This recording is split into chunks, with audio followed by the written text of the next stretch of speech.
maybe we are. I can hear Los Angeles happening in the background. That's nice. Okay, we are live.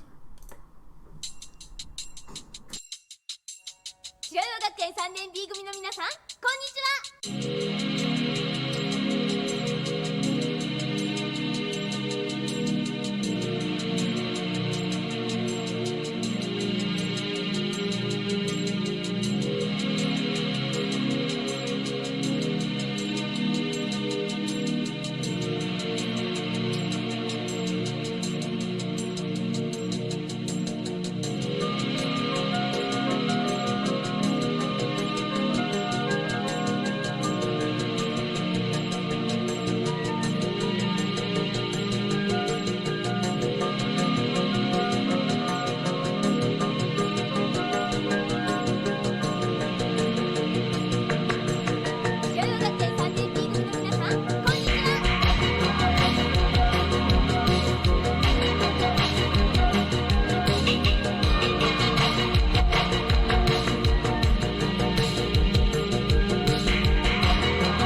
Good afternoon, everybody.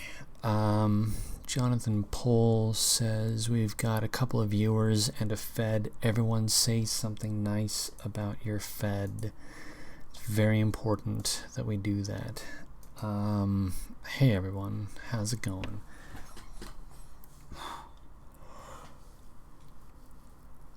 First out, I'm already yawning, this is terrible. Anyway, so I've been looking into concepts regarding ritual magic and all this good stuff.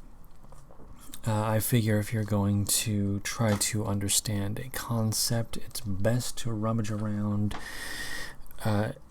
wherever you can to try to find whatever you can. And I think it's worth, I'm fantastically tired. Last night I got awful sleep, so it sucks. What are you gonna do? Anyway, so this might be a slightly shorter stream.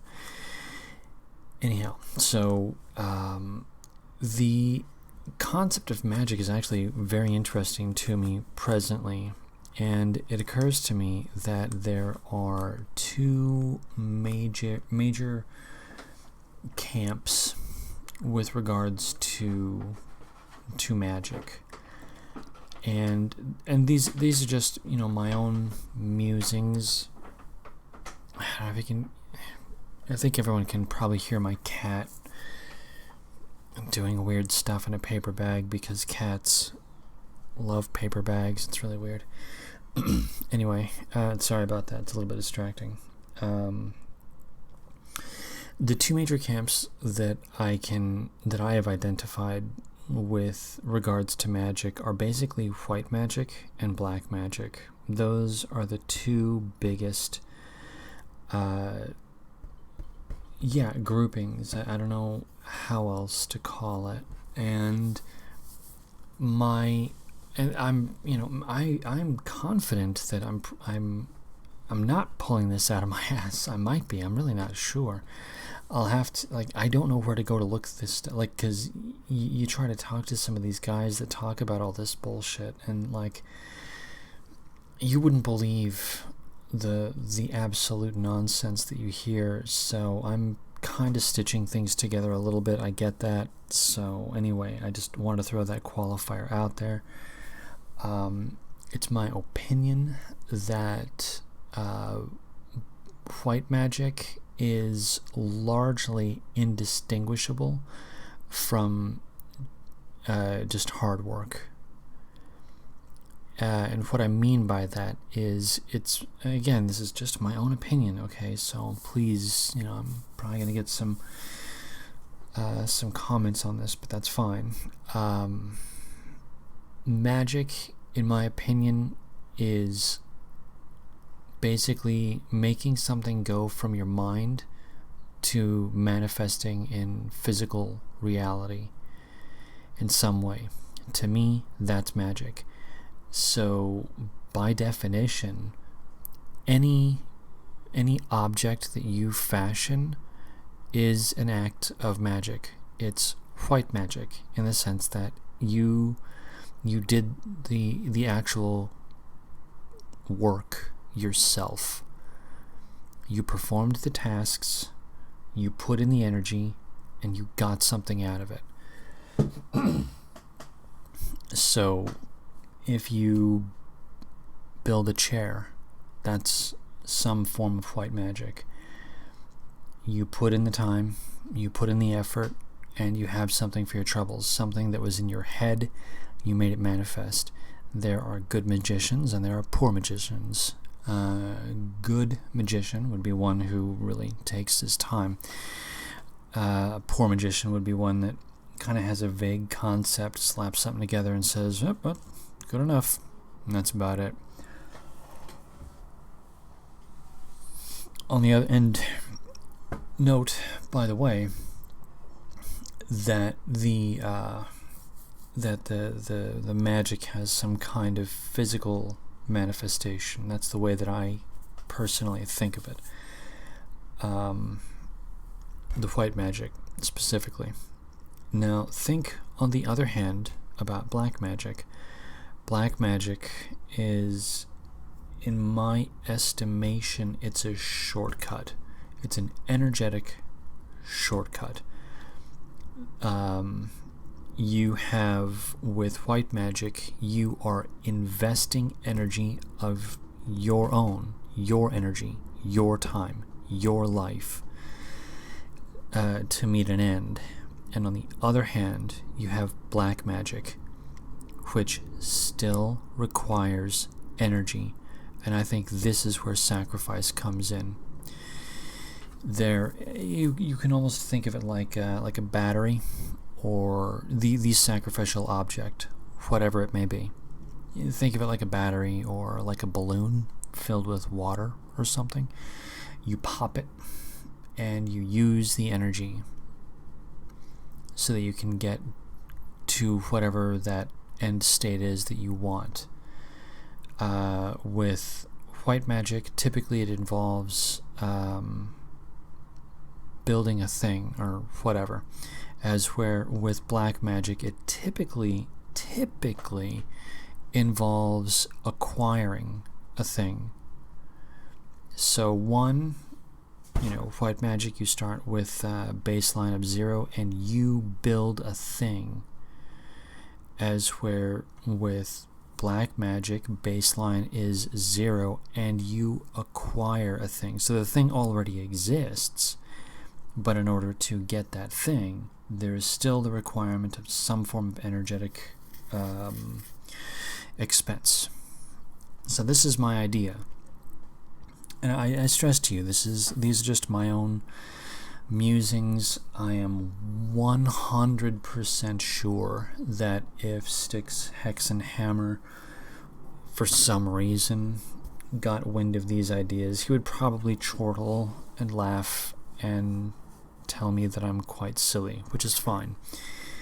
But this is just more or less what I think of. And it occurs to me that we are currently in a situation, and I think it's kind of funny in a way, we're in a situation where we actually are in, it's hard to explain it without it sounding silly, so please don't judge me too much on this one. I think we're in a situation where we have basically lost our we have lost our connection to white magic. This is going to sound fucking crazy, so please understand that I know exactly what I sound like. But consider for a moment that America's entire economy went from making things, building things, white magic, making objects, to acquiring things, service economy, black magic. That sounds crazy, and I know that sounds crazy, but I think there's something to it. We went from making things to simply consuming things, and that, in my opinion, is a real tragedy, like an actual tragedy. Like, there is something that's kind of tragic about that when you stop and think about it, because we used to make really cool stuff. Now look at us. We're training people in other countries to make things that we could probably make better. For what? Why? To what end? I don't know. Like, it doesn't make any sense to me. I don't like it. Anyway, I think that there is something to the and I want to stress. This is actually kind of important to me, because when I say white magic, some people might be thinking about some weird Harry Potter bull crap, or Tolkien or something like that. That's not the case. I want to reiterate once more that for me, and I stress this is just for me, the difference between white magic and black magic is really a matter of energetic shortcuts. And I hold that there is, because think about for a moment all the things that were going on from Old Testament to New Testament, all of those things. There was one hell of a lot of sacrifices going on in Old Testament. And God, after a certain point, he was like, actually, let's not do that. That's not so good. And he banned animals and human sacrifice. I think he just banned animal sacrifice verbally. I'll have to go and look into that. I'm not good at reading my Bible. It's not good on my part, and I know it. So, all right. I'm admonishing myself preemptively on that one. Anyway, the point here is that I think there is a pointing toward what, within my conception. I think there's a pointing toward what one might call white magic within the Bible. Implicitly, I get it. This is my own interpretation. It's not, it's in no way canonical within the Bible, and I totally understand that. Yeah, actually, that's right. the cock says, and Mo Gibbs. Interestingly, I'm not sure what you're referring to there, but if you think about black magic, it's basically that. It kind of is just a Gibbs style of magic. Just, I want that thing, give it to me. It's borderline theft. You know, again, coming back to the idea of acquiring something rather than building a thing.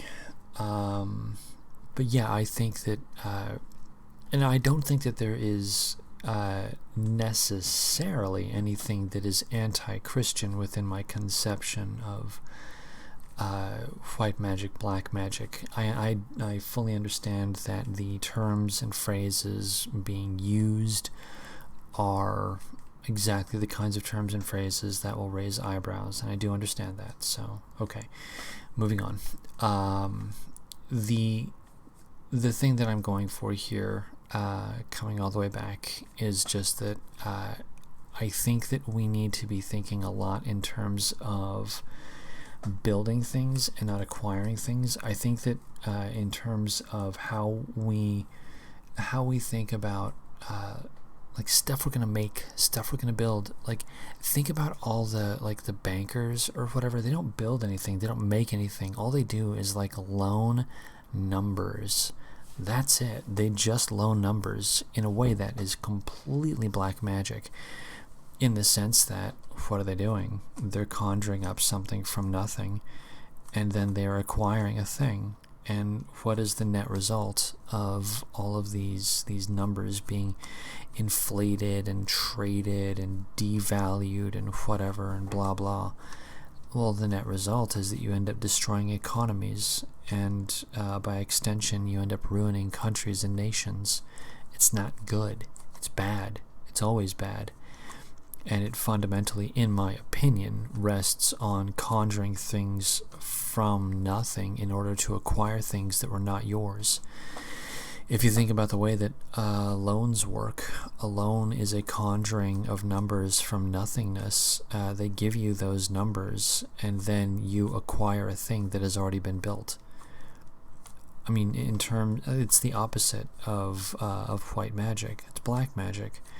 The white magic thing to do would be to save the money through your own work, through your own toil, and then use that money to buy.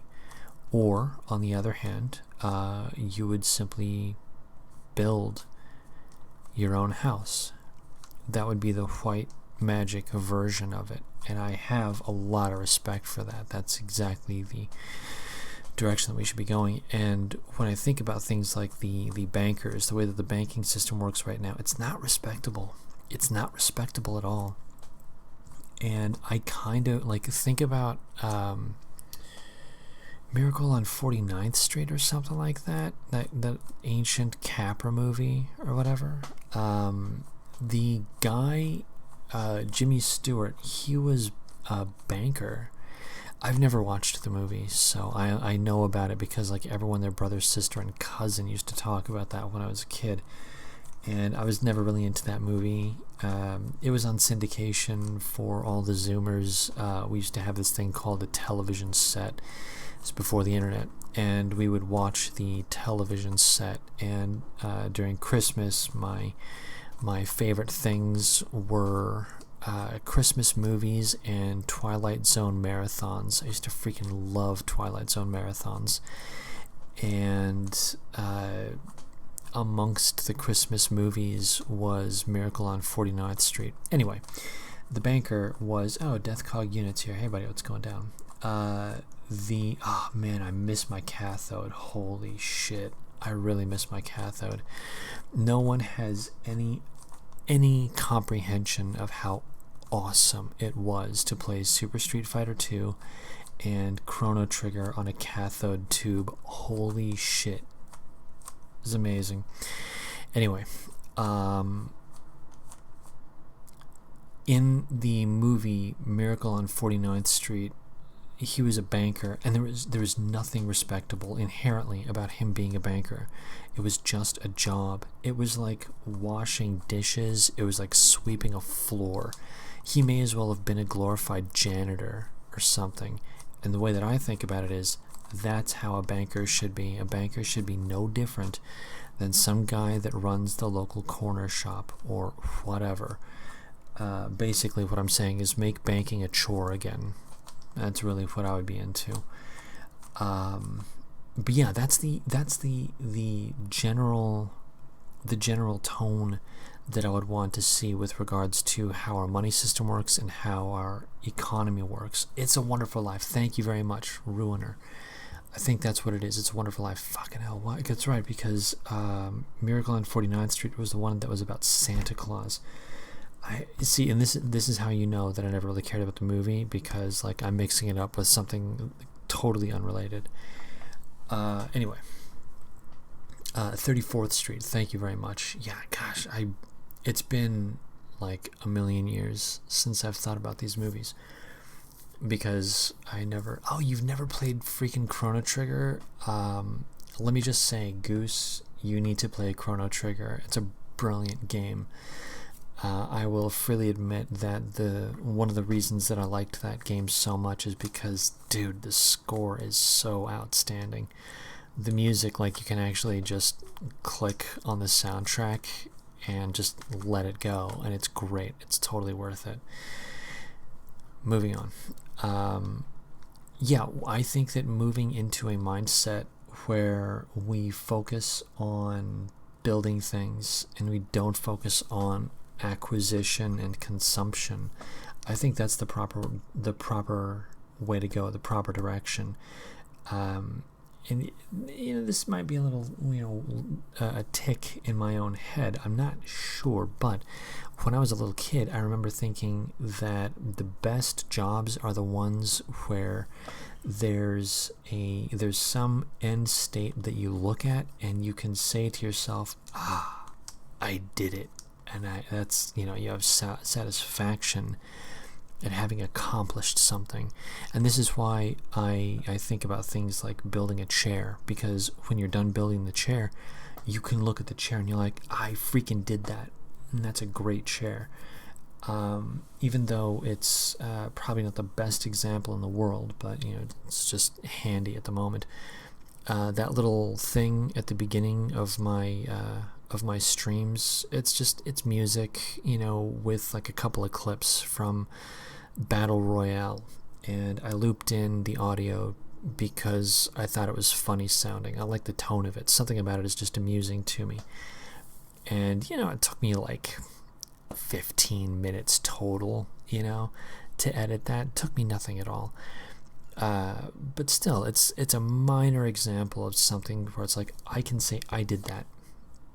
Is it the greatest thing in the world? No, it's not. It's a freaking little bit of music with a little bit of audio and video.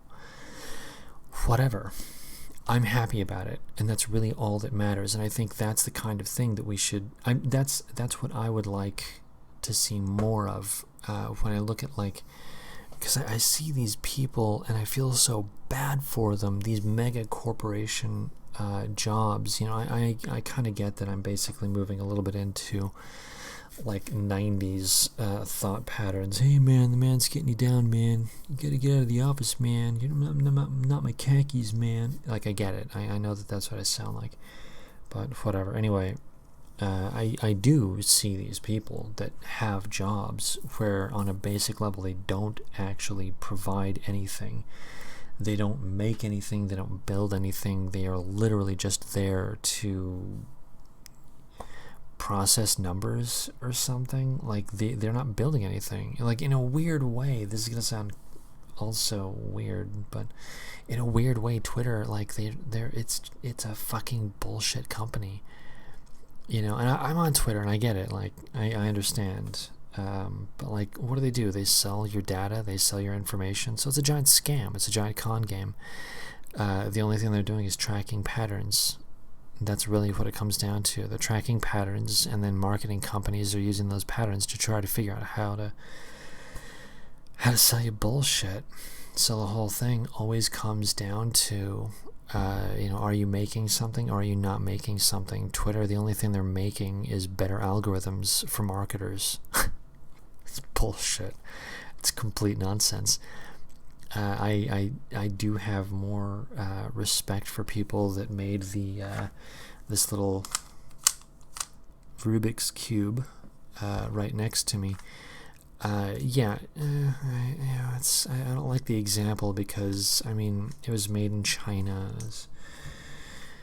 For all I know, it was made with slave labor, which is a little bit depressing to contemplate. It's hard for me to justify these purchases now and again because it is pure, frivolity, and I get that. But anyway, I have at least some respect for the manufacturer of this Rubik's Cube because this is a real object. This is something. Yeah, there's a little bit of exploitation that goes into it. Yeah, I don't feel all that great about it, but at least it's a physical. There is some level of honesty to it that I can get behind, as where so much of what's going on right now in our economy is not real, in my opinion. So anyway, coming back. I do like the idea of moving back toward thinking about building stuff, thinking about building things. That's really where I'm at mentally right now. All right, I'm going to play a track. This is Airliner. Let's see here. Left Orange. The name of this track is Left Orange. Yesterday, I think it was Bear Singetorix, son of a gun. He had made mention of Vertigo Politics' new channel, which is entitled Going Postal. And in the new channel, the big thing is he uses a sound cue to start off his videos, and I'm pretty sure it's off of this track. So, I mean, I like Vertigo Politics because he's a Leaf, so obviously I'm gonna like him because Leaf. And then the other thing is he's got pretty good taste in music, and I think it's like a couple of people that do this. I think it's a project between multiple people. So I'll say they for the moment because I do think it's a collection of people. Anyway, they've got really good taste in music, and they have excellent editing taste. I mean, really, the only word that I can use to describe them is tasteful. They are very tasteful. Anyhow, I'm like 80% sure that the sound cue for Going Postal, great YouTube channel, check them out. The sound cue is off of this track. So this is Left Orange by Airliner, which, by the way, is Seth, what's his name, Com Trues, and Saren Sunday. These are all the same person. Anyway, all right, here we go.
That was a song of Miriam.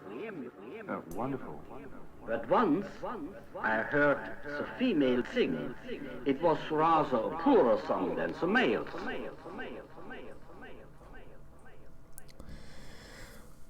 All right.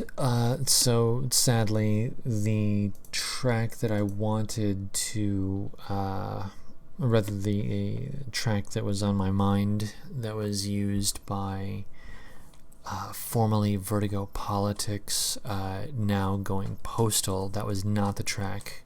Gosh darn. It was very upsetting. I'll see if I can find it. Excuse me, not today, but at some point. Yeah, that was a short track. Oh, you know what's another good act is Home. I really love Home. Home is fantastic. I've got a couple of albums by the guy, and boy howdy, he's got some really good tracks. All of them are tiny though. Like the kinds of tracks that one would use for an interlude. I've thought now and again of isolating a couple of his tracks so that I can use them for certain types. Like, you know, once in a while I have to like let my cat out because she's a lovely animal, but she's just a horrible beast at the same time. Demanding little kitty. And it would be great to have like just a quick interlude track that takes no more than maybe a minute and a half, 2 minutes or something like that, and then I could just do whatever. Home would be perfect for that. Absolutely perfect. Anyway, yeah, definitely recommend Home. That's all caps, HOME. And yeah, check his stuff out. He's great. Alright. I think hard drives are... I think you're probably just older, Cephas, no offense, but like as you get older, things like time just seems to go by faster. So I bought my current computer. Like my computer's ancient. My computer's from like 2014, 2015 or something like I bought it in 2014 and then I didn't actually turn it on till like early 2015 or whatever. My this computer was the machine on which I learned how to edit video. So like I love this machine, has a lot of sentimental value to me. But like 2015, early 2015, dude, we're getting on 5 years. In computer standards, that's ancient. This is now like some weird beast that should probably be put to pasture, but otherwise, you know, my hard drive's fine. So I don't know, maybe I don't know, it's weird. Rooster Cogburn, yes, that is correct. I play a very specific brand of music, and I play it for two reasons. The first is that it will not get me strikes from YouTube algorithms. I've already gotten those and I don't like them, so I try to avoid music that I think is going to get me a copyright strike. So sadly that means I have to play things that are a little more arcane, a little more esoteric, and I have no choice but to move to what in my opinion is for me familiar territories. So I have to go to like slightly obscure electro, and that's why I play a lot of vaporwave, because it's less likely, I stress less likely, to be algorithmed. B-rated, yeah, I guess so.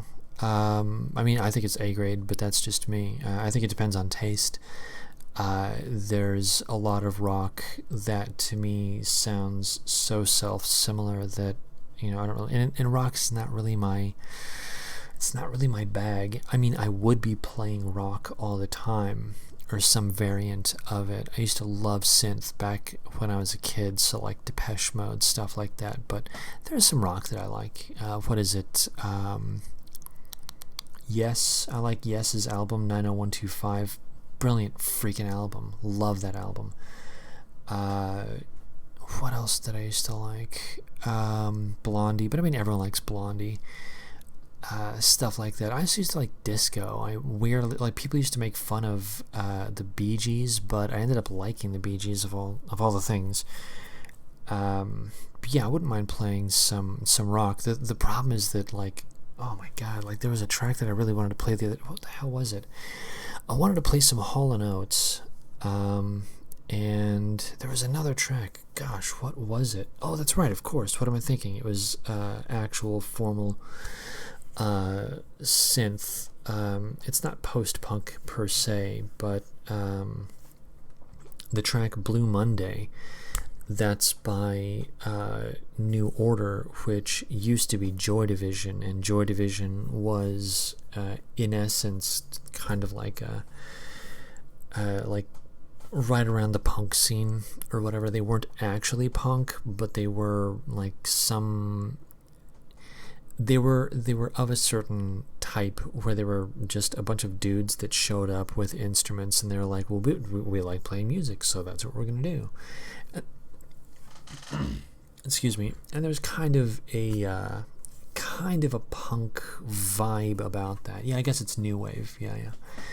But anyway, yeah, I would love to be playing stuff like that, but I can't, because I am pretty much convinced that stuff like that, because I looked at the view count, it was like 100 million fucking views, which to me just says that, well, okay, so I'm gonna get algorithmed on that one. I'll lose my freaking channel for like a week to 3 months depending, you know. And it's like, well, I don't want to, I like bouncing back and forth between channels, you know. It's obnoxious, so I'm not gonna do that. Kraftwerk, hell yeah, dude. Computer World, I freaking love that one. That album, it's more fun to compute. Freaking love that track. It's great. Yeah, I used to love Kraftwerk, but I guess that would be relative to Rooster C grade music. So what are you gonna do? Yeah, Hall & Oates is dope, man. I used to love those guys. Susie and the Banshees. Yeah, Susie was like one of these proto-radical feminists. If you actually look at her, like, what was it? Because she did that cover of Dear Prudence, and if you watch the video, like, her armpits are unshaved, you know, and that was, like, I'm sure very outrageous back in like 1980 whatever. But then, like, you look at it and you're like, dude, settle down. But yeah, Susie and the Banshees, they're pretty good. I'm not gonna lie, I actually really like their cover of Dear Prudence a lot. So what are you gonna say about that? I don't know. Oh yeah, God, I basically have like Austin Powers level of taste, because I actually do unironically love Burt Bacharach and Flock of Seagulls. So, but like the last time I played Flock of Seagulls, my stream got taken down, so that really pissed me off. What are you gonna do? What are you gonna do?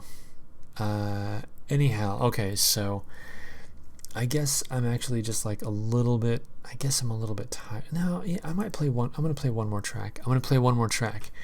And this is just because I want to play something that's like calming and soothing, and that's really about it. I'm in that mindset.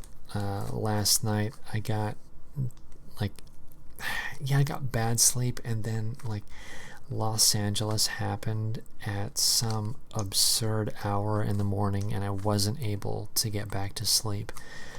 So I just have it in mind that I want to have a nice, relaxing time before I go to bed, and then really savor actually falling asleep. That's the ideal. That's what I'm going to go for. And so with that, I'm going to play this track, which is kind of like it's a collection of sorts of sounds from the early 2000s. Boards of Canada is one of my favorite acts. I freaking love those guys. And they had a website back in the early 2000s with all kinds of weird stuff on it, and this is a track that's from their website, composited or lifted, I'm not sure which, but I love the way that it sounds, so I'm gonna go with it. And many of the samples and the overall tone of this track sounds very similar to their track 747, and that's the word 7, word 40, word 7, so 747, which is a great track. And that track was released in like 2007 or something, maybe 2008, I forget which. And yeah, that's like the last track that they released before they released Tomorrow's Harvest. So for like a hot minute, people didn't know if there was going to be another BOC album. And now that I think about it, geez, like the last album they dropped was Tomorrow's Harvest, and that was released in like June or July of like 2014, so like a while ago. 2014 to now, like, because it went, like 2006 was Trans-Canada Highway, which was an EP. 2005, that was Campfire Headphase. So basically 2005 to 2014, that's like 9 years without an album. And I mean, if they're going Stanley Kubrick on this, where they're just gonna start not releasing anything after a while. There'll be these ancient crotchety old men talking about the good old days. All right, anyway, okay, all right. Watchful Eyes says, I can't imagine living in Los Angeles. Sure you can. It's kind of like a safer version of South Africa. With more Mexicans. Anyway, all right.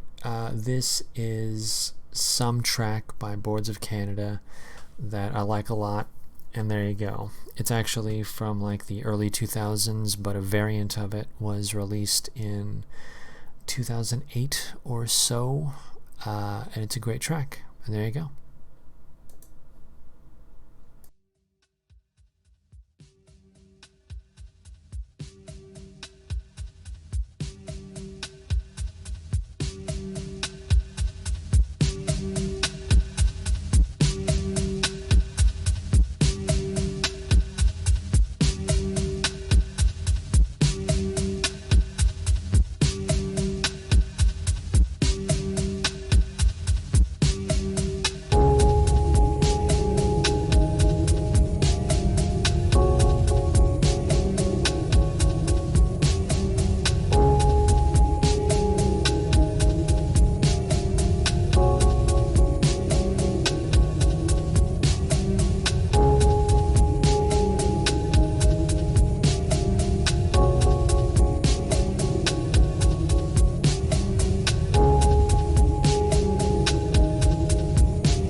Alright, that was Boards of Canada. Watchful Eyes says this track is a little strange. You are correct. I happen to like tracks that are a little strange for some reason. I don't know why. Yeah, I love stuff like that where it's a little bit yeah, like slightly dissonant but oddly nostalgic at the same time. I don't know why, but something about the tone of Boards of Canada it just makes sense to me. I can't explain it. It makes no sense. There's a weird dreamlike quality to their music that I like. Anyway, Seagulls and French Fries. Yeah, actually, something like that is kind of what I think about when I think about that track. You're not far off at all. And in terms, you know, like I get it. I get it. Yeah. Anyhow, I am going to. Oh yeah. There's Septus 7 is talking about Buddhism, and I will have to admit like a few things right now, which is fine. I am very sympathetic to certain elements of Buddhism, and I spent a couple of years on it. There was a very brief moment in time when I was thinking about being a Buddhist. Ultimately, I decided not to, and part of the reason is because I spent a lot of time looking into it, and I couldn't find anything there. It would take me a while to describe my overall thoughts and views on religion. This is certainly not the stream to do it because it's just about the top of the hour and I'm flipping exhausted. But yeah, basically, I think that Buddhism is basically there's not enough there. The only form of Buddhism that I ever thought had anything behind it was what is it, Mahayana and Hinayana? I think it was Hinayana was the small boat, and Mahayana was the big boat. And one of the things about, if I recall correctly, Mahayana Buddhism had a lot of these. There's a concept called the Bodhisattva, and the Bodhisattva was kind of like a pre-Buddha that would hang around in this material world with the idea of helping others to transcend. So he would not fully ascend until everyone else was ready to ascend. And I liked that concept. If I was going to think about, being a Buddhist or whatever, that would actually be the direction that I would go. I think there's some merit to it. But otherwise, like a lot of it, I don't know, it's hard to explain. It just never really clicked with me. Because, whatever. Anyway, yeah, again, there would be like, this would turn into a long discussion. And I'm way too tired. No, I'm not talking about the middle way. I'm talking about the big boat, and I'm talking about the little boat. And in Buddhist circles, like basically the big boat is for your normies. The big boat is for those who are not fully committed. The little boat, which is true Buddhism, is not for normal people. Little boat is true Buddhism, and true Buddhism involves you fucking live it. You live it 100%. It's all or none. There's no half-assing it with little boat Buddhism, and it's called big boat, little boat because in Big Boat Buddhism, which I'm pretty sure is Mahayana. I could be mixing it up. Someone's going to correct me and make fun of me, and that's fine. So that's why I'm using Big Boat. In Big Boat Buddhism, that's your like normie tier stuff. Big Boat, because everyone's in it. Little Boat would be your like zealots, like actual zealots, the kinds of guys that really would set themselves on fire if they deemed it necessary for one reason or another. And these guys don't fuck around. The Little Boat Buddhists are hardcore in ways that I simply am not. So anyway, I'm going to call stream because, and I want to come back and say though that again, there are elements of Buddhism that I actually do like. So I'm not taking a big old crap on Buddhism exactly. I'm just saying that, for one thing, Jesus is our Lord and Savior, and for another thing, I didn't actually find anything at the base of it. So that was my big complaint. Anyway, I'm super wiped out, and I'm not actually going to be playing an album tonight like I want to, but I'm just too tired. I know that I'm just going to fall asleep. So that's going to be the plan for the night. But yeah, thank you everybody for popping by. Tomorrow we're going to be doing West Coast Wednesday. So if Deathcog Unit is still here, I'm going to be sending out a link. Jonathan Pohl sending out a link. Goose sending out a link. So we'll be talking a little bit about what's going on in our various necks of, I was going to say necks of the wood, but I mean, we don't have that down here. We just have concrete. So I guess on our strip of the sand, yeah, I'll go with that. That's fine. West Coast, of course, that makes sense. Anyway, all right, I'm gonna let out, guys. I did no K-streaming, but that's fine. We'll just move along as though we did. I am a big proponent of exercising your God-given right to keep and bear arms. If you cannot defend yourself against evil, you are simply a victim in waiting. And so I say, if you have the wherewithal to do so, absolutely.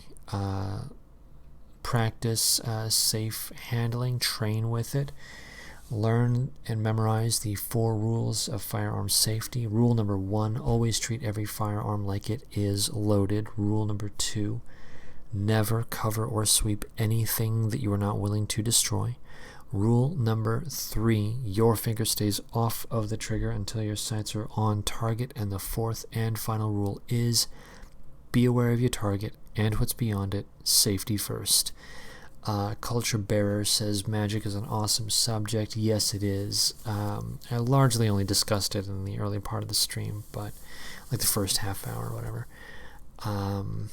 But yeah, it's actually it's a concept and topic that I think we do need to revisit now and again, because it is important in my own opinion, and that will be made clear if you happen to catch the first half hour. But I'll be talking about it again because it is an important subject. Okie doke, moving on. I'm going to go to sleep because I'm freaking wiped out. Everyone, thank you again for popping by, and remember to brush and floss.